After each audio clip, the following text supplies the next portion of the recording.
Assalamualaikum warahmatullahi wabarakatuh. Om Swastiastu, Nama Budaya, Salam Kebajikan. Kami dari kelas 11 IPA 3 kelompok 6 akan melanjutkan presentasi dari kelompok 5 11 IPA 3. Sebelumnya, saya sebagai pembuka akan memperkenalkan anggota kelompok, yaitu saya sendiri, Nada Aina Fadilah, absen 21, Nandin Pratiwi, absen 22, Nargis, absen 23, dan Okan, absen 24. Baiklah, kita lanjut kepada pembahasan materi. 3. Menghitung biaya pokok produksi usaha kerajinan dari bahan limbah berbentuk bangun datar. Kurva BIP merupakan keterkaitan antara jumlah unit yang dihasilkan dan volume yang terjual, yaitu pada sumbu X, dan antara pendapatan dari penjualan atau penerimaan dan biaya pada sumbu Y. BIP terjadi jika pendapatan dari penjualan atau TR berada pada titik keseimbangan dengan total biaya atau TC. Sedangkan biaya tetap atau FC adalah variabel yang tidak berubah meskipun jumlah volume yang dihasilkan berubah. Kurva BIP dapat dilihat pada gambar berikut agar dapat lebih jelas mengenai perpotongan antara garis penerimaan dan biaya total. BIP dapat dihitung dengan dua cara. Yang pertama, break-even point atau BIP penjualan dalam unit. Break-even point, volume produksi menggambarkan produksi minimal yang harus dihasilkan pada perusahaan agar tidak mengalami kerugian. Rumus perhitungan BIP unit sebagai berikut. BIP unit sama dengan FC per P dikurang VC. Yang kedua, break-even point atau BIP rupiah. Break-even point rupiah menggambarkan total penerimaan produk dengan kuantitas produk pada saat BIP. BIP rupiah sama dengan FC per 1 dikurang VC per TR. Selanjutnya, margin of safety adalah batas keamanan yang menyatakan sampai seberapa jauh volume penjualan yang dianggarkan boleh turun agar perusahaan tidak menderita atau rugi. Dengan kata lain, batas maksimum penurunan volume penjualan yang dianggarkan yang tidak mengakibatkan kerugian. Sekian dari saya, akan dilanjutkan oleh Nandin. Contoh menghitung break-even point atau BEP. Yang pertama, penjualan diketahui seperti pada tabel berikut dengan biaya tetap keseluruhan 5 juta rupiah setahun. Dengan data tersebut, diminta untuk menentukan BEP perusahaan secara keseluruhan dalam rupiah, menentukan BEP produk A dalam unit, menentukan BEP produk B dalam unit.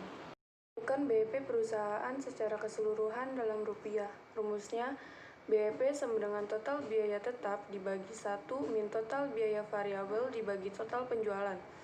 Hasilnya, BEP sama dengan 9.433.962,26 rupiah dibulatkan menjadi 9.433.962 rupiah.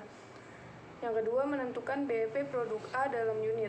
Rumusnya, BEP unit produk A sama dengan total biaya tetap dibagi harga jual per unit dikurang biaya variabel per unit.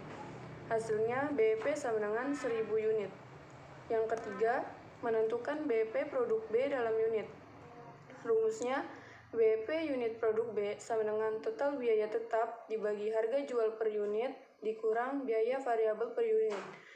Hasilnya, BEP sama dengan 11.111,11 unit dibulatkan menjadi 11.111 unit. Soal yang kedua, sebuah perusahaan kerajinan menjual 100.000 buah hasil produksinya dengan harga Rp20 per buah. Biaya variabel per buah barang adalah Rp14, dengan Rp11 merupakan biaya produksi dan sisanya adalah biaya pemasaran.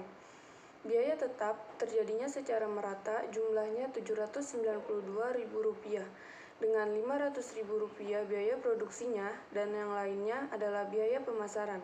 Dari data tersebut, tentukan BEP dalam rupiah dan unit dan hitung berapa buah barang yang harus dijual agar perusahaan untung Rp90.000. Menentukan BEP dalam unit. Rumusnya, BEP sama dengan total biaya tetap dibagi harga jual per unit dikurang biaya variabel per unit. Hasilnya BEP sama dengan 132.000 unit. Menentukan BEP dalam rupiah. Rumusnya, BEP sama dengan total biaya tetap dibagi 1 min total biaya variabel dibagi total hasil penjualan. Hasilnya BEP sama dengan Rp2.640.000. Menghitung berapa buah barang yang harus dijual agar perusahaan untung Rp90.000. Rumusnya, laba sama dengan harga jual dikurang total biaya. 90.000 sama dengan X min biaya variabel ditambah biaya tetap.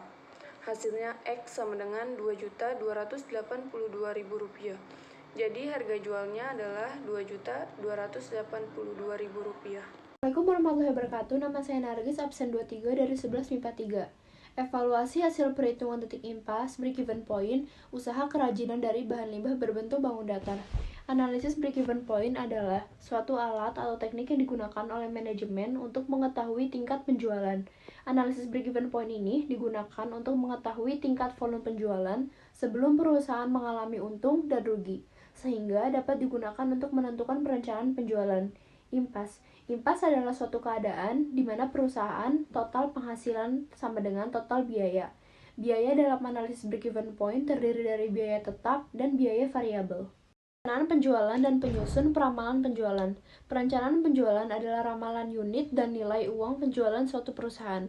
Penyusun peramalan penjualan mempunyai tujuan untuk mengetahui jumlah satuan unit yang akan diproduksi. Perencanaan laba.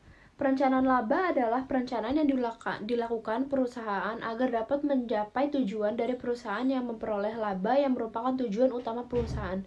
Perencanaan laba dapat memiliki hubungan antara biaya, volume, dan harga jual. Assalamualaikum warahmatullahi wabarakatuh. Om Swastiastu, Namo Buddhaya, salam kebajikan. Perkenalkan, nama saya Okan Fadilah. Saya berasal dari kelas 11 MIPA 3 dan nomor absen 24. Di video kali ini saya akan melanjutkan presentasi yang telah dibawakan sebelumnya oleh teman saya yaitu Nargis. Tanpa berlama-lama, mari kita mulai.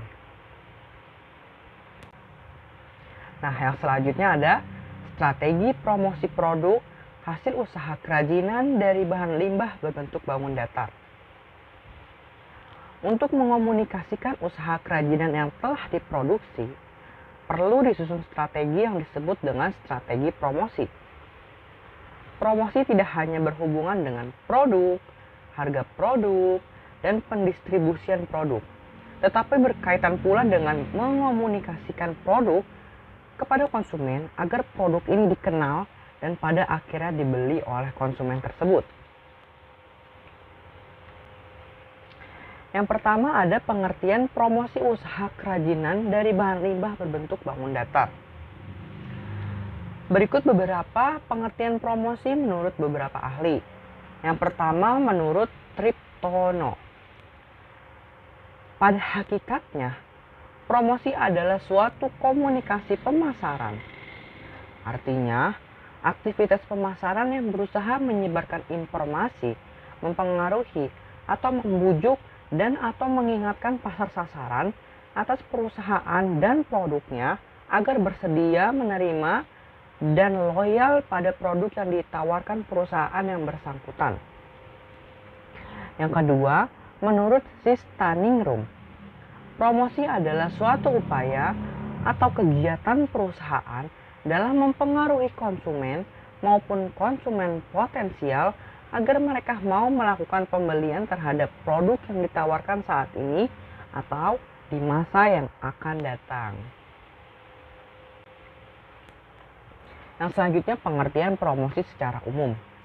Secara umum, promosi adalah suatu kegiatan bidang marketing yang merupakan komunikasi yang dilaksanakan perusahaan kepada pembeli atau konsumen yang memuat pemberitaan, membujuk, dan mempengaruhi segala sesuatu mengenai barang yang dihasilkan oleh konsumen. Berikut adalah beberapa pengertian promosi. Selanjutnya adalah tujuan dari promosi penjualan sangat beraneka ragam, yakni merangsang permintaan, meningkatkan hasrat konsumen, membentuk goodwill, meningkatkan pembelian konsumen, juga bisa mendorong konsumen untuk membeli lebih banyak produk serta meminimalisir perilaku berganti-ganti merek. Atau bisa juga kita sebut mendorong konsumen untuk mencoba produk baru.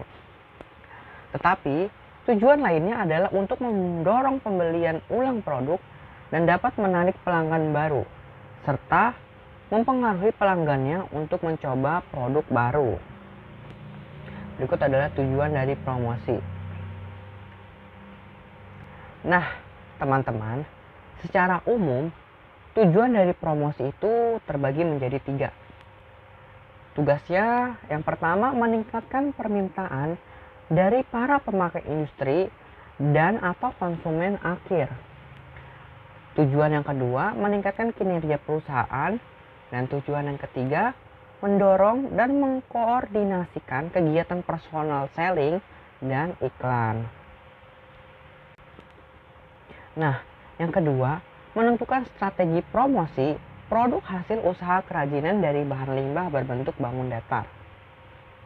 Fungsi dari strategi promosi penjualan adalah untuk mencapai tujuan komunikasi. Dalam mengembangkan strategi promosi, penjualan